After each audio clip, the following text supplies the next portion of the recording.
Hello again, friends. We are back again with The Borrowers, written by Mary Norton. Okay? Last time we heard a little bit between Homily and Arrietty. They had a conversation where Arrietty asked if she could go upstairs and start borrowing, right? Because earlier in the story, that we didn't see this happen, but Arrietty broke a doll's teacup, which was a teacup they used in their house. And Homily told her husband Pod to please go and get a new teacup for them, right? And Arrietty said she could do it herself. Let's see what happens in chapter 4. Pod came in slowly, his sack on his back. He leaned his hat pin, with its dangling name tape, against the wall, and on the middle of the kitchen table he placed a doll's teacup. It was the size of a mixing bowl. "Why, Pod," began Homily. "Got the saucer, too," he said. He swung down the sack and untied the neck. "Here you are," he said, drawing out the saucer. "Matches it." He had a round, currant bunny sort of face. Tonight it looked flabby. Yeah, he's a little chubby. He's got a round face. "Oh, Pod," said Homily, "you do look queer." Remember, queer means strange. "Are you all right?" Pod sat down. "I'm fair enough," he said. "You went up the curtain," said Homily. "Oh, Pod, you shouldn't have. It's shaken you." Pod made a strange face. His eyes swiveled round toward Arrietty. Homily stared at him, her mouth open, and then she turned. "Come along, Arrietty," she said briskly. "You pop off to bed now like a good girl, and I'll bring you some supper." "Oh," said Arrietty, "can't I see the rest of the borrowings?" "Your father's got nothing now, only food. Off you pop to bed. You've seen the cup and saucer." And there's the cup, and the little plate underneath it is called a saucer. Arrietty went into the sitting room to put away her diary, and took some time fixing her candle on the upturned drawing pin which served as a holder. "Whatever are you doing?" grumbled Homily. "Give it here. There, that's the way. Now off to bed and fold your clothes, mind." "Good night, Papa," said Arrietty, kissing his flat white cheek. There she is, kissing her dad's cheek. "Careful of the light," he said mechanically, and watched her with his round eyes until she had closed the door. "Now, Pod," said Homily, when they were alone, "tell me, what's the matter?" Pod looked at her blankly. "I've been seen," he said. Homily put out a groping hand for the edge of the table. She grasped it and lowered herself slowly onto the stool. "Oh, Pod," she said. There was silence between them. Pod stared at Homily, and Homily stared at the table. After a while she raised her white face. "Badly?" she asked. Pod moved restlessly. "I don't know about badly. I've been seen. Ain't that bad enough?" "No one," said Homily slowly, "hasn't ever been seen since Uncle Hendreary, and he was the first, they say, for 45 years. A thought struck her, and she gripped the table. "It's no good, Pod. I won't emigrate." Emigrate means to move to a new place. "No one's asked you to," said Pod. "To go and live like Hendreary and Loopy in a badger's set means a badger's house.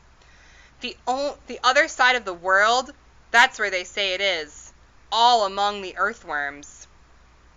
"It's 2 fields away, above the spinney," said Pod. "Nuts, that's what they eat, and berries. I wouldn't wonder if they don't eat mice." "You've eaten mice yourself," Pod reminded her. "All droughts, and fresh air, and the children growing up wild. Think of Arrietty," said Homily. "Think of the way she's been brought up. An only child, she'd catch her death. It's different for Hendreary." "Why?" asked Pod. "He's got 4. "That's why," explained Homily. "When you've got 4, they're brought up rough. But never mind that now. Who saw you?" "A boy," said Pod. "A what?" exclaimed Homily, staring. "A boy." Pod stretched out a rough shape in the air with his hands. "You know, a boy." "But there isn't. I mean, what sort of boy?" "I don't know what you mean, what sort of a boy." "A boy in a nightshirt. A boy. You know what a boy is, don't you?" "Yes," Homily said, "I know what a boy is. But there hasn't been a boy, not in this house, these 20 years. "Well," said Pod, "there's one here now." Homily stared at him in silence, and Pod met her eyes. "Where did he see you?" asked Homily at last. "In the schoolroom." "Oh," said Homily, "when you were getting the cup?" "Yes," said Pod. "Haven't you got eyes?" asked Homily. "Couldn't you have looked first?" "There's never nobody in the schoolroom. That and what's more," he went on, "there wasn't today." "Then where was he?" "In bed. In the night nursery, or whatever it's called. That's where he was, sitting up in bed, with the doors open." "Well, you should have looked in the nursery." "How could I, halfway up the curtain?" "Is that where you was?" "Yes." "With the cup?" "Yes. I couldn't get up or down." "Now, Pod," wailed Homily, "I should never have let you go, not at your age." "Now look here," said Pod, "don't mistake me. I got up all right. Got up like a bird, you see. Got up like a bird, as you might say, baubles or no baubles. But," he leaned toward her, "afterwards, with the cup in me hand, if you see what I mean." He picked it up off the table. "You see, it's heavy like. You can hold it by the handle like this. But it drops or droops, as you might say. You should take a cup like this in your 2 hands. A bit of cheese off a shelf, or an apple, well, I drop that. Give it a push and it falls, and I climb down in me own time and pick it up. But with a cup, you see what I mean? And coming down, you got to watch your feet. And as I say, some of the baubles was missing. You didn't know what you could hold on to, not safely." "Oh, Pod," said Homily, her eyes full of tears. "What did you do?" "Well," said Pod, sitting back again, "he took the cup." "What do you mean?" exclaimed Homily, aghast. Pod avoided her eyes.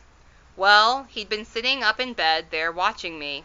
I'd been on that curtain a good 10 minutes, because the hall clock had just struck the quarter." "But how do you mean he took the cup?" "Well, he got out of bed, and there he was standing, looking up. 'I'll take the cup,' he said." "Oh!" gasped Homily, her eyes staring. "And you give it to him?" "He took it." He took it," said Pod, ever so gentle. "And then, when I was down, he gave it to me." Homily put her face in her hands. "Now don't take on," said Pod uneasily. "He might have caught you," shuddered Homily in a stifled voice. "Yes," said Pod, "but he just gave me the cup. Here you are," he said. Homily raised her face. "What are we going to do?" she asked. Pod sighed. "Well, there ain't nothing we can do. Except—" "Oh, no," exclaimed Homily, "not that. Not emigrate. Not that, Pod. Now I've got the house so nice, and a clock and all." "We could take the clock," said Pod. "And Arrietty? What about her? She's not like those cousins. She can read, Pod, and sew a treat." "But he don't know where we live," said Pod. "But they look," exclaimed Homily. "Remember Hendreary? They got the cat, and—" Now," said Pod, "don't bring up the past." "But you've got to think of it. They've got the cat, and—" "Yes," said Pod, "but Eggletina was different." "How different? She was Arrietty's age." "Well, they hadn't told her, you see. That's where they went wrong. They tried to make her believe that there was nothing but was under the floor. They never told her about Mrs. Driver, or Crampfurl, least of all about cats.